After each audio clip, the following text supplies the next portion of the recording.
Olá, tudo bem? Me chamo Guilherme Renan, sou aluno da Fatec Tatuapé, no curso de Planejamento, Ambientes Urbanos, Acessibilidade e Diversidade. Irei apresentar um trabalho de acessibilidade a edificações, mobiliário, espaços e equipamentos urbanos, a ABNT-NBR 9050, o curso ministrado pelo professor mestre Felipe Dariel Pinto. Vou apresentar o capítulo 6, Acesso e Circulações. Neste capítulo serão abordados critérios de acessibilidade nos acessos e circulações para todas as pessoas. Acessos e circulação.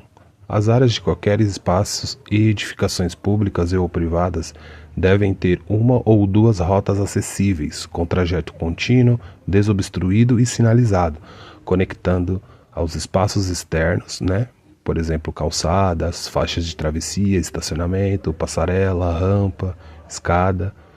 E também espaços internos, como corredores, pisos, rampas, escadas, elevadores. Toda rota acessível deve conter iluminação natural ou artificial. Podem ter iluminação a 1 metro de altura, com no mínimo 150 lux de iluminação. E a iluminação pode ter um nível inferior em alguns ambientes específicos, como por exemplo cinemas, teatros, entre outros.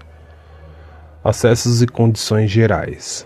Os estacionamentos e acessos devem conter rotas acessíveis a todos, e quando não possível, realocar o estacionamento à entrada mais acessível, no máximo 50 metros, no máximo 50 metros para pessoas com deficiências e idosos que possam acessar. Quando houver algum acesso com algum dispositivo de segurança, por exemplo, portas, catracas, entre outros, todos eles devem ter acesso a pessoas com deficiência, mobilidade reduzida ou idosos, contendo equipamentos que contenham autonomia a qualquer pessoa, inclusive para manobras de pessoas de cadeira de roda. Circulação e piso. A circulação ela pode ser de forma vertical e horizontal, sendo a vertical como escadas, rampas e equipamentos eletromecânicos, e é considerado acessível quando atende pelo menos duas dessas formas citadas. O revestimento. Os materiais de revestimento e acabamento devem ser firmes, estáveis, não trepidante para cadeirantes, antiderrapante e que seja de fácil locomoção para todos, sobre qualquer condição, sendo seco ou molhado. A inclinação ela deve ser de até 2% nas áreas internas e 3% nas áreas externas. A inclinação longitudinal ela deve ser no mínimo menor de 5%. Igual ou superior já é considerado rampa. Os desníveis de qualquer natureza devem ser evitados em qualquer rota acessível. Desníveis superior a 20 milímetros já é considerado degrau.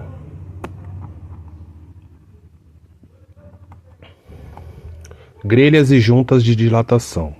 Em rotas acessíveis, grelhas e juntas de dilatação devem estar fora das rotas de circulação. E quando não possível, os vãos devem conter no máximo 15 milímetros do vão. E deve ser feita de forma perpendicular ao fluxo principal, ou o vão precisa ser quadriculado, redondo, quando houver mais fluxo com mais sentidos. Tampas de caixas de inspeção e de visitas. A superfície das tampas devem estar niveladas com os pisos adjacentes e o vão da tampa deve ter 15 milímetros. Devendo sempre estar fora do fluxo de circulação. Ele precisa ser firme, antiderrapante, resistente a qualquer condições climáticas. Nas imagens a gente consegue visualizar como que é feito, e como que ele é colocado no piso, onde que as pessoas circulam. Carpetes, tapetes e capachos devem ser evitados em rotas acessíveis e quando eles existirem, eles precisam ser firmes, resistentes e que não exceda 5 milímetros de desnível, não prejudicando os deslocamentos das pessoas. Aí eu tenho dois exemplos aqui, né, de tapete, de carpete, e para exemplificar aí essa parte do trabalho. Rotas de fuga e áreas de resgates, condições gerais. As rotas, pode ser considerado como portas, corredores, escadas de emergências, acessos, áreas de resgate. Elas devem atender às normas da ABNT NBR 9077 e ABNT NBR 11785. Aqui a imagem do lado, a gente consegue visualizar, né? É o espaço reservado para a pessoa cadeirante, né? E aí ali ela tem uma área onde ela fica localizada na escada, né? Que pode ficar a 1,50 m de largura, né? E a figura ela ilustra o espaço reservado para uma pessoa cadeirante, né? Na área de resgate. Ela contém as seguintes características, né? Ele precisa estar localizado fora da área de circulação, precisa ser sinalizado, intercomunicador de emergência e dispositivo de segurança. E nas áreas de resgate ela precisa conter o espaço para a pessoa cadeirante, em cada pavimento. A cada 500 pessoas de lotação no edifício, em cada escada e elevador de emergência precisa ter uma área de resgate para a pessoa com deficiência, né? Cadeira de rodas. Próximo slide, área de descanso. É recomendado a área de descanso fora da área de circulação, até 50 metros para piso com até 3% de inclinação, ou até 30 metros com piso com a inclinação de 3 a 5%. Precisa ter banco com encosto, né, de antebraço, e essas áreas devem estar dimensionadas para também pessoas com cadeiras de rodas. As rampas são consideradas pisos com declividade maior ou superior a 5%. Para garantir que as rampas sejam acessíveis, são definidos limites de inclinação, os desníveis a serem vencidos e o número de segmentos. Aqui tem um exemplo, né, uma imagem que mostra o dimensionamento da rampa, né, a vista superior dela e a vista lateral, né. A inclinação das rampas ela deve ser calculada de forma que, com a seguinte equação: a inclinação ela precisa ser igual à altura do desnível vezes 100 dividido pelo comprimento da projeção horizontal. As rampas também devem ter inclinação de acordo com a tabela, né? Os desníveis de cada segmento da rampa 1,50 m, a inclinação admissível em cada segmento, né, é de 5%, e o número máximo de segmentos de rampa não tem sem limites. 1,5 m de largura, ou 1 metro, e quando for 1 metro ela precisa ser superior a 5%, e não tem limite de números de segmentos de rampa. E quando ela for o desnível for 80 centímetros, ela precisa ser igual ou inferior a 8,3%. De 6,5% até igual ou inferior a 8,3%. E o número máximo de segmentos da rampa ela precisa ser de 15. Em reformas que as rampas necessitam de situações especiais, elas poderão ser utilizadas em inclinações superior a 8,3% até no máximo 12,5% de inclinação, né, conforme a tabela aqui. Ela precisa ser superior a 10%, igual ou menor a 12,5%.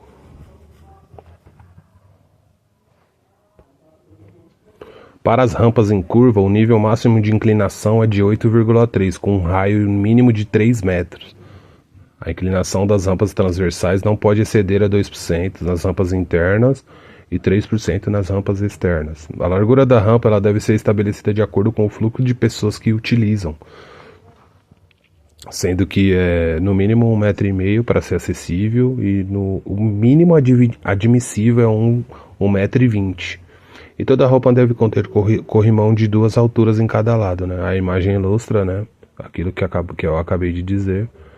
É um raio de no mínimo aí 3 metros. Tem patamar no mínimo a cada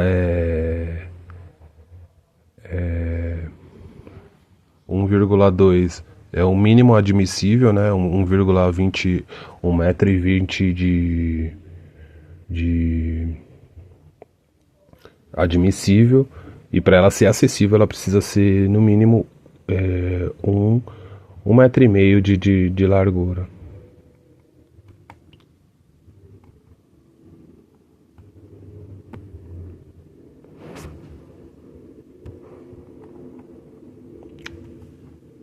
Guia de balizamento. Quando não houver paredes nas laterais, devem ser previstos ter guarda-corpos ou corrimão, contendo guias de balizamento com altura de no mínimo 5 milímetros, 5 centímetros e instalados no limite da largura da rampa. A guia de balizamento ela pode ser de alvenaria ou de outro material, desde que atenda a altura mínima de 5 centímetros.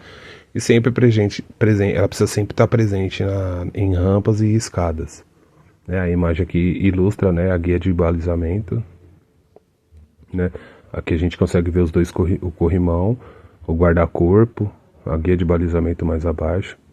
Né? A largura mínima aí tem que ser de 1,20 m, né? E o mínimo aí da altura mínima da guia de balizamento ser 5 centímetros. Próximo slide é patamares das rampas. Os patamares devem estar presentes nas rampas, tendo dimensão longitudinal de no mínimo 1,20 m e sempre acompanhado da largura da rampa.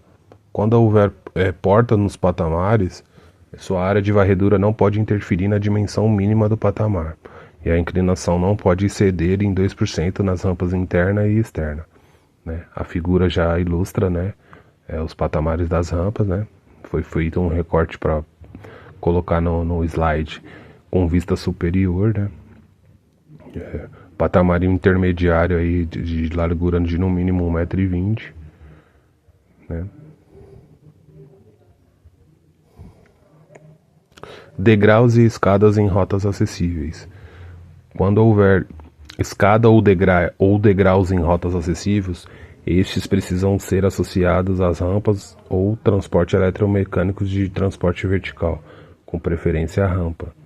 As características dos pisos e espelhos. Nas rotas acessíveis, não pode ser utilizado espelhos vazados em degraus ou em escadas fixas, né? A imagem abaixo ilustra, né? Dimensionamento de degraus isolados. Degraus isolados são quando há uma sequência de até 2 degraus até o próximo degrau. Deve ser evitado, e quando utilizado, eles precisam conter dimensionamento padrão, conter corrimão, ser sinalizado em sua extensão. As rampas junto aos degraus isolados devem conter no mínimo 1,20 m de largura. Aqui foi colocado um recorte do ilustrando, né? Tanto a planta quanto a vista frontal. A gente percebe que a largura da escada precisa ser no mínimo de 1,20 m. E o degrau, o prolongamento do corrimão, a gente consegue ver, né?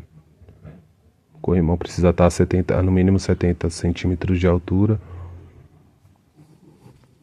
Próximo slide. Escada. Sequência de 3 ou mais degraus são considerados escadas. Né? A largura das escadas elas deve ser de acordo com o fluxo de pessoas e de acordo com a BNT NBR 9077, sendo, né, aí o padrão mínimo aí estabelecido para a largura da escada de 1,20 m e sempre conter guia de balizamento. A gente consegue ver o recorte colocado aqui a largura da escada de 2,40 m, tanto para quem sobe quanto para quem desce. Né? Aí a gente consegue ver o degrau isolado ali, né? e a distância de um corrimão para o outro num degrau isolado de 80 centímetros. Né? O patamar ali do degrau isolado de 1,40 m. Próximo slide. As escadas com os lances curvos ou mistos, ela deve atender também a BNT NBR 9077, com distância de 55 centímetros da borda interna da escada. As escadas devem ter um patamar a cada 3,20 metros de desnível, e sempre que mudar de direção. Entre os lances de escada deve haver patamares com extensão longitudinal de no mínimo 1,20 m, e quando houver mudança de direção, ela deve acompanhar a largura da escada. Aí o recorte, né, da escada com lances curvos, né, uma vista superior, né, a borda aí de 55 centímetros, né, da parte interna da escada. Corrimão e guarda-corpos. O corrimão ele deve ser fixado junto ao guarda-corpos e precisa ser feito de material firme, rígido, fixado em parede ou em barras de suporte. E quando houver guias laterais, rampas ou escadas, o corrimão deve ser instalado em rampas ou escadas de ambos os lados, né, a 92 centímetros de altura e a 70 centímetros do piso, corrimão. O recorte aqui do lado da escada já ilustra, né, aquilo que já foi também dito no slide anterior. O corrimão precisa estar a 70 centímetros de altura do piso, entendeu? A imagem aqui já está bem autoexplicativa, né? Próximo slide. Também falando um pouco mais dos corrimãos intermediários, né? Veja que na imagem também é interrompido quando há um patamar, né? Um patamar de no mínimo aí 1,40 m, né? De largura. E aí a gente percebe que a imagem já está bem ilustrativa. Escada também, né? A no mínimo 1,20 m de largura, né? Corrimão em degrau isolado. Em degraus isolados, o corrimão ele deve conter comprimento de 30 centímetros com ponto central a uma altura de 75 centímetros do bossel ou quina, né? Aí também tem mais uma imagem que ilustra, né, tudo que está sendo dito.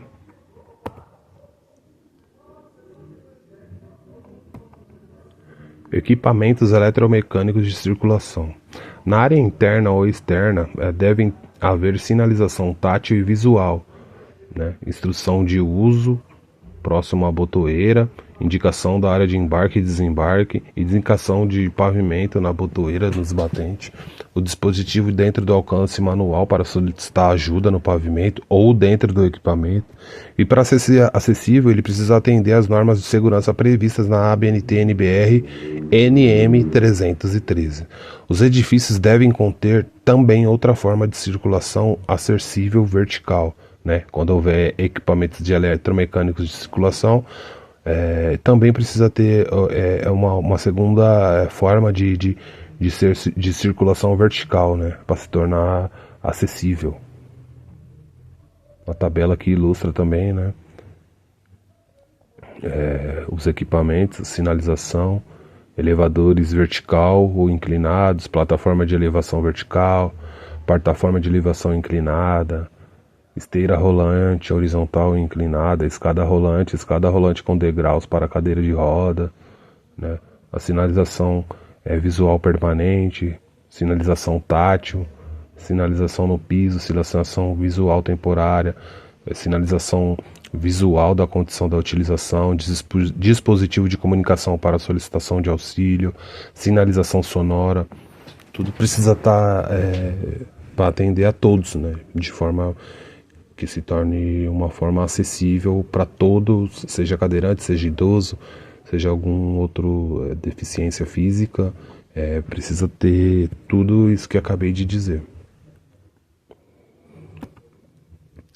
plataforma de elevação vertical ela deve conter fechamentos contínuos e não pode ter vãos em suas laterais.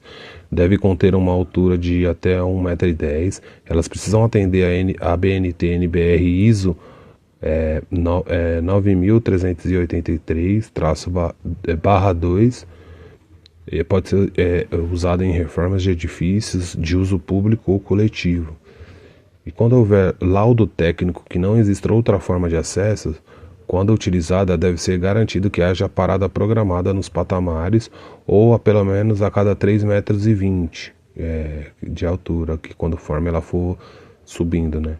E deve conter um assento embutido ou rebatível para uso de pessoas com mobilidade reduzida, né? Aqui é o recorte da imagem, né? A sinalização no piso junto à plataforma de elevação inclinada, né? O recorte da imagem já ilustra aquilo que está sendo dito. Esteira rolantes, horizontal ou inclinada. Esteiras rolantes não podem compor rotas acessíveis, mas assim, quando houverem elas precisam conter sinalização indicativa também da rota acessível disponível. Aqui tem 2 exemplos nas imagens de esteiras, né? Você pode subir, ficar parado, ela vai subindo de forma mecânica, né? De forma automática. Escada rolante com plataforma para cadeira de roda. Precisa conter informações de obrigatoriedade de alguém habilitado para fazer o acompanhamento pessoal da utilização do equipamento, contendo também equipamentos comunicador para auxiliar nos pavimentos.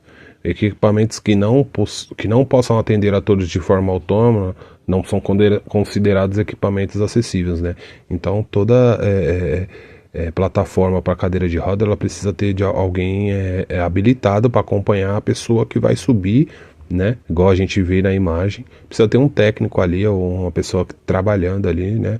Para poder ajudar aquele que tem. Tanto aqui a imagem mostra uma plataforma dentro da casa quanto uma plataforma nos espaços públicos, né? Eu peguei algumas imagens para poder estar ilustrando. Sempre precisa ter um acompanhamento de alguém para poder fazer a pessoa subir ou descer as escadas, né? A circulação interna, os corredores. Corredores precisam ser dimensionados de acordo com o fluxo de pessoas. 90 centímetros para corredor de uso comum, né, com uma extensão aí de até 4 metros, ou 1,20 m para corredores de uso comum, com extensão de até 10 metros, e a largura do corredor de 1,5 m para extensão aí de mais de 10 metros. Corredores públicos, eles precisam ser no mínimo de 1,50 m. E corredores com grande fluxo de pessoas precisa ser maior que 1,50 m. Ele precisa ser largo, né? Conforme aumenta a quantidade de pessoas nos corredores, né? De tanto dentro de um prédio, quanto nas passarelas, quanto em qualquer rota de acesso a algum ambiente, conforme o fluxo de pessoas forem maior, ele precisa ir aumentando, né? Igual foi falado aqui, 90 centímetros, uma extensão até 4 metros, 120, 1,20 m até 10, com extensão até 10 metros, e 1,5 m para grandes fluxos de pessoas, né? Então ele precisa, quanto maior o fluxo de pessoa, mais largo ele precisa ser, no mínimo aí 1,5 m. A imagem aqui do lado já até dá uma ilustrada aí, né?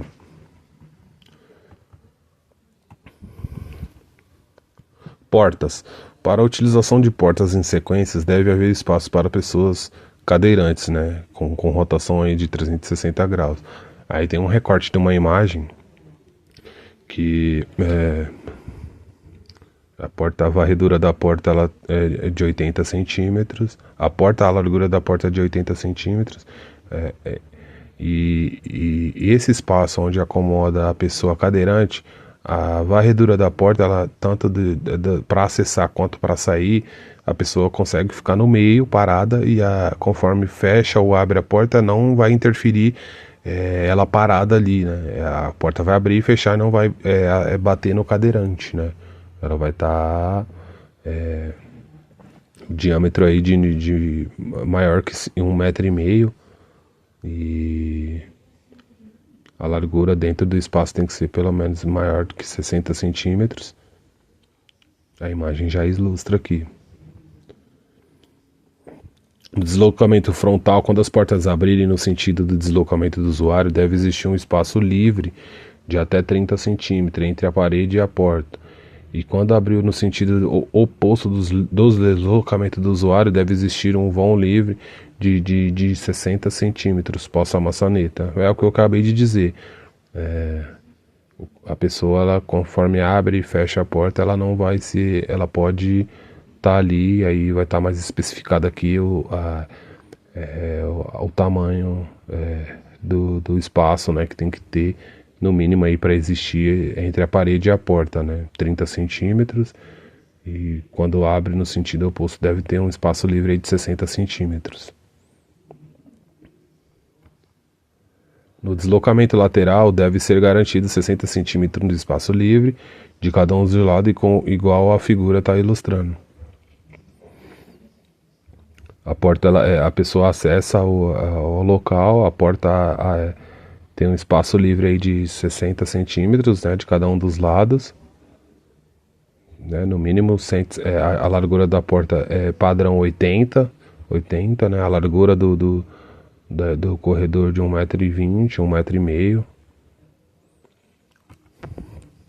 E as portas, quando abertas, devem ter um vão livre igual ou superior a 80 centímetros de largura. A sua altura também tem que ser de 2,10 m, né? E o vão livre é maior ou igual a 80 centímetros, garantido também no caso de portas que corram ou são fonadas, né? Igual aqui a figura abaixo. 80 centímetros é o padrão, né? Da largura da porta, é o mínimo aceitável aí, 80 centímetros. As portas devem ter condições de serem abertas com um único movimento e suas maçanetas devem ser do tipo alavanca ou instaladas a uma altura aí de 80 centímetros a 1,10 m de altura. Recomenda também que a porta também tenha sua parte inferior no lado oposto ao lado da abertura da porta, revestimentos resistentes a impacto provocado por bengalas, muletas de cadeiras de rodas até de 40 centímetros a partir do piso. Né, conforme tá ilustrando aqui na imagem abaixo.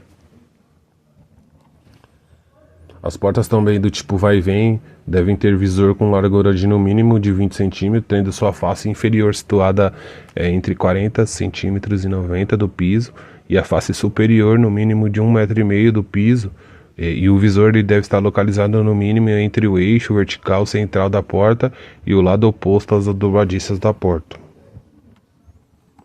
As características da sinalização visual nas portas de parede de vidro, né? Aqui ela já está ilustrando, né? Aquilo que eu acabei de dizer, sinalização de forma contínua, né? Com dimensão mínima de 50 milímetros de largura. A sinalização visual da moldura da porta com dimensão de no mínimo 50 milímetros de largura, né? Ela precisa ser... ter a sua sinalização visual de forma contínua, né? Janelas. A altura das janelas deve ser considerada dos limites de alcance visual, exceto em locais onde deve prevalecer a segurança e a privacidade. Cada folha ou módulo de janelas deve poder ser operado com um único movimento, utilizando apenas uma das mãos. Aqui está o cadeirante, né? Janela no mínimo aí a sua maçaneta ou para abrir e fechar 1,20 m de altura, né?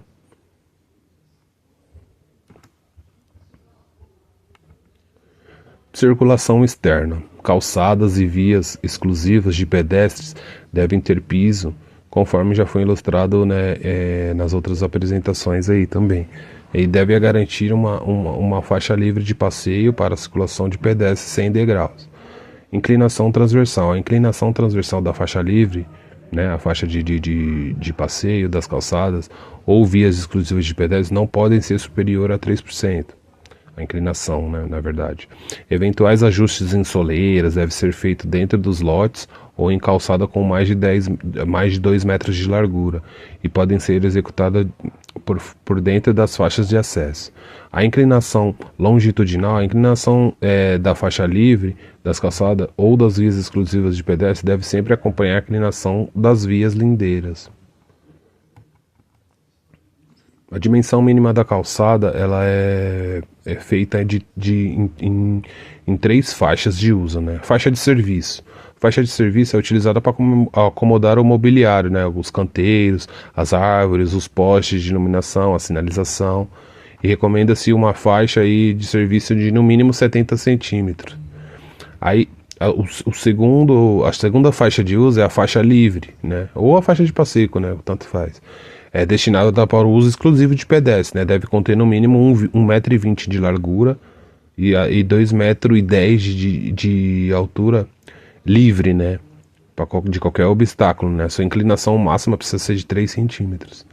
E a terceira faixa de uso é a faixa de acesso. Consiste na área pública de acesso ao lote, presente apenas em calçadas com largura superior a 2 metros de altura, podendo conter rampas de acesso ao lote, sob autorização do município a edificações já existentes, né? A imagem aqui já ilustra, né, aquilo que acabou de ser dito, né, a árvore, a iluminação na parte da faixa de serviço, né, a largura aí a 70 centímetros, né, a faixa livre, a faixa de passeio, no mínimo aí a largura dela aí precisa ser de 1,20 m. E a faixa de acesso ela só pode existir quando a calçada ela for maior que 2 metros de largura, né? Sempre respeitando a faixa livre, ou seja, sempre a faixa de acesso ela sempre tem que estar respeitando a faixa livre. Acesso do veículo ao lote. O acesso não deve interferir a circulação de pedestres, sem criar degraus e desníveis. Somente nas faixas de serviços de acesso são permitidas rampas, né? Ou seja, a faixa livre ela não pode ser interrompida pela faixa de serviço, né? Onde que o acesso do carro vai ser para ter o acesso. A rampa só pode existir na faixa de acesso da calçada para edificação e da faixa de serviço para a rua, né? A faixa livre, a faixa central, ela precisa ter 1,20 m de largura e 2,10 m sem ter obstáculos, né? A imagem aqui já ilustra. Quando houverem obras no passeio, precisa ser sinalizadas, né? E isoladas, assegurando no mínimo 1,20 m de largura sem interromper a circulação de pedestres. Aqui a gente consegue ver na faixa de passeio uma obra e aí foi criado, né, um leito carroçável, né, para que as pessoas consigam desviar da obra, né, e passando a obra, né, um leito carroçável aí de 1,20 m no mínimo de largura, né, uma rampa meio que provisória, né, para as pessoas, né, passearem e seguirem seus destinos, né. O dimensionamento da faixa livre é considerado quando transitam com conforto mais de 25 pessoas por minuto, né, em ambos os sentidos. E para determinar a largura da faixa livre, em função do fluxo de pedestres, é utilizada essa função aqui, né. A largura da faixa é igual a largura necessária para absorver o fluxo de pedestre, né, estimada em horários de pico, né, considerando o nível de conforto de 25 pedestres por minuto, né, dividido pela quantidade igual a 25 pedestres por minuto, né, mais aí o somatório de valores adicionais relativos aos fatores de impedância, né. Os valores adicionados à impedância são de 45 centímetros junto às vitrines de comércios e alinhamento, 25 centímetros aí junto ao mobiliário urbano e 25 centímetros à entrada de edificações no alinhamento, né? Aí precisa, para dimensionar a faixa livre, precisa fazer esse pequeno cálculo aí. Travessia de pedestre. Travessia de pedestre em vias públicas ou em áreas internas de edificações, ela precisa ser acessível da seguinte forma, né? Com redução do percurso, com faixa elevada ou com um rebaixamento de calçadas feito no meio da quadra, próximo às esquinas ou nas esquinas. É de responsabilidade do município a definição da localização da travessia nas vias públicas, né? Aí a gente consegue ver aqui na imagem, né? A redução do percurso na travessia, né? A faixa de pedestre, né? O meio-fio, a área da grelha, a sarjeta, né? A área de estacionamento por veículo, né? E aí a gente consegue visualizar aí a travessia de pedestre, né? Na área interna e externa das edificações. Rebaixamento de calçada, eles devem ser construídos na... O rebaixamento de calçada ele deve ser construído na direção do fluxo da travessia de pedestre. A sua inclinação deve ser preferencialmente menor que 5%, podendo até ser de 8,3% no sentido longitudinal da rampa central e nas abas laterais, né? Recomenda-se que a largura do rebaixamento seja maior ou igual a 1,5 m, né? Admitindo-se no mínimo 1,20 m. O rebaixamento não pode diminuir a faixa livre de circulação de no mínimo 1,20 m. Né? A imagem aqui já ilustra, né? Em casos excepcionais, desde que seja justificado, admite-se uma largura aí mínima de 90 centímetros, né? Sempre que houver o rebaixamento, ele nunca pode interferir na largura da mínima aí estabelecida aí de 1,20 m, né? Aqui a imagem já ilustra aí aquilo que eu acabei de dizer. Rebaixamento da calçada. Não pode haver desnível entre o término do rebaixamento da calçada e o leito carroçável. Em vias com inclinação transversal do leito carroçável superior a 5%, deve ser implantada uma faixa de acomodação de 45 centímetros até 60 centímetros de largura ao longo da aresta do encontro dos dois planos inclinados em toda a largura do rebaixamento e conforme a figura aqui abaixo que está ilustrando, né? Conforme vai rebaixando a calçada, né? A inclinação, e aí quando chega na faixa de acomodação, ela precisa aí ser de uma largura aí de 45 a 60 centímetros, né? Após a inclinação da descidinha da rampa, e não pode ser pode ser igual ou maior do que 5%. Rebaixamento na calçada. Em locais onde o rebaixamento estiver localizado entre jardins, canteiros ou outros obstáculos, abas laterais podem ser eliminadas ou adequadas. E quando houver as abas, as inclinações devem ser iguais ou menor que o percentual de inclinação da rampa. Né? O recorte aqui já mostra, né, a inclinação da rampa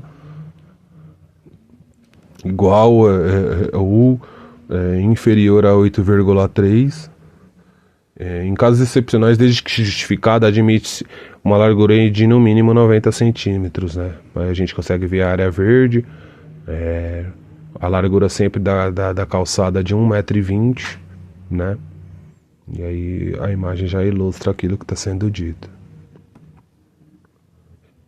Em calçadas estreitas, onde a largura do passeio não seja o suficiente para acomodar o rebaixamento e a faixa livre com largura de no mínimo 1,20 m, ela pode ser feito um rebaixamento de rampas laterais com inclinação de até 5%, ou pode ser adotado um critério do órgão de trânsito do município, uma faixa elevada de travessia ou a redução do percurso da travessia, né? Aí a gente consegue ver o patamar intermediário para evitar uma inundação na calçada. A inclinação é igual ou inferior a 5%, né? E aí a gente vê o meio fio, a gente consegue perceber mais ou menos aí o que já está sendo dito pela imagem. Passarelas de pedestre. Ela deve ser composta de rampas ou rampas e escadas,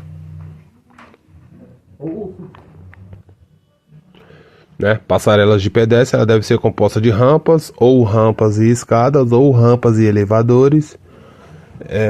A largura da passarela deve ser estimada em função do volume dos pedestres que a utilizam, né, em horário de maior fluxo do mesmo, né? E aí algumas imagens aqui que eu trouxe para ilustrar aí o que é uma passarela de pedestre, né? A gente consegue ver aí vários tipos de passarela, né? Com acesso com elevadores, com acesso com escadas, e serve também para atravessar as avenidas, né? Cujo não tenha acesso pela forma da avenida, né? Aí utiliza a passarela. Vagas reservadas para os veículos. Existem dois tipos de vagas, né? Para idosos e para pessoas com deficiência, né? Aqui a gente tem as placas, né? Ilustrando, né? Quando há exclusividade de idoso, quando há exclusividade de deficientes físicos, né? A sinalização no solo, tanto no poste quanto no solo, né, de idoso, de deficiente, de cadeirante, né. A sinalização deve ser posicionada de forma que não interfira a circulação dos veículos e dos pedestres, né. As vagas destinadas aos idosos devem ser localizadas sempre às entradas principais. Para as pessoas com deficiências, também de fácil acesso, né? Precisa ter piso regular, precisa ter um piso estável, e tanto as vagas para idosos quanto as vagas para pessoas com deficiência precisa estar a pelo menos 50 metros das entradas das edificações, né? Para aí já ficar bem acessível para essas pessoas, né? Portões de acessos às garagens. Os portões de acesso às garagens manuais ou de acionamento automático deve funcionar sem colocar em risco os pedestres, né? A superfície de varredura do portão não pode invadir a faixa livre de circulação de pedestres e deve contar com um sistema de sinalização, né? Então, aqui eu peguei uma imagem para ilustrar, né? Que ele tem que estar presente na faixa de acesso, ele nunca pode invadir a faixa livre, né? Então, para ser acessível, para não ter nenhum tipo de problema com quem está transitando na faixa de passeio, né, que é a faixa livre, ele precisa, a varredura do portão ela precisa estar na faixa de acesso ao lote, a faixa de acesso à edificação, à casa, né? Sempre respeitando a faixa livre, ele nunca pode ter a varredura da abertura do portão saindo para a faixa livre, que aí pode causar algum tipo de acidente e algum transtorno aí para quem estiver passando.